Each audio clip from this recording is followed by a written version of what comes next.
the latest appliances, children who were above average, and a rosy outlook on life. In fact, the Cold War was a period of unceasing anxiety in which the lingering shadow of fascism was darkened by another kind of cloud. In my teenage years, due to atomic tests, the radioactive element strontium-90 was found in babies' teeth at 50 times the natural level. Virtually every town had a civil defense warden urging the construction of backyard fallout shelters stocked with canned vegetables, Monopoly boards, and cigarettes. Children in big cities were issued metal tags embossed with their names for identification should the worst happen. Growing older, I followed in my father's footsteps and became a professor. Among my specialties was Eastern Europe, where countries were dismissed as satellites orbiting a totalitarian sun, and where it was widely thought that nothing interesting ever happened and nothing of importance would ever change. Marx's dream of a worker's paradise had degenerated into an Orwellian nightmare. Conformity was the highest good, informants kept watch on every block, whole countries lived behind barbed wire, and governments insisted that down was up and black was white. Then, when change did come, it was with a velocity that amazed. In June 1989, the decade-old demands of dock workers and the inspiration of a pope born in Wadowice brought democratic governance to Poland. That October, Hungary became a democratic republic, and in early November, the Berlin Wall was breached.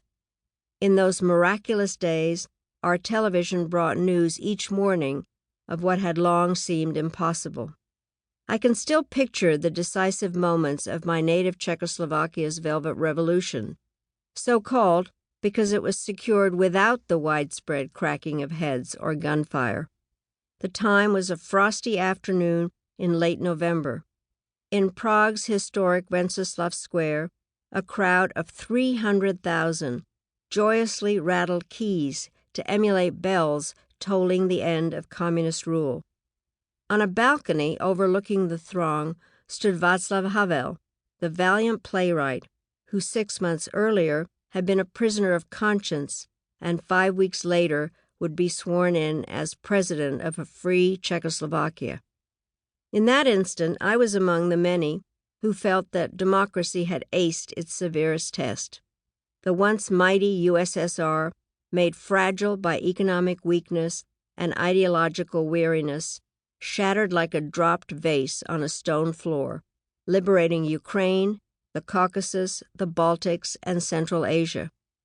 The nuclear arms race subsided without blowing any of us to bits. In the East, South Korea, the Philippines, and Indonesia cast off longtime dictators. In the West, Latin America's military rulers made way for elected presidents. In Africa, the freeing of Nelson Mandela, another prisoner who became president, engendered hopes of a regional renaissance.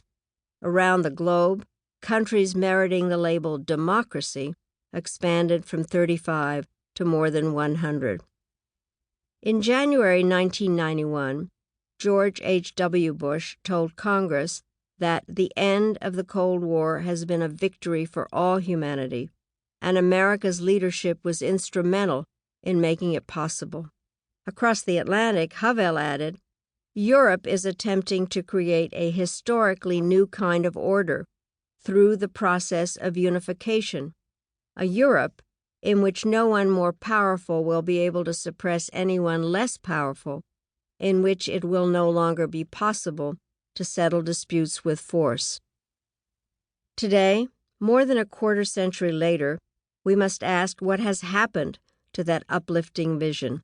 Why does it seem to be fading instead of becoming more clear? Why, per Freedom House, is democracy now under assault and in retreat? Why are many people in positions of power seeking to undermine public confidence in elections, the courts, the media, and on the fundamental question of Earth's future, science? Why have such dangerous splits been allowed to develop between rich and poor, urban and rural, those with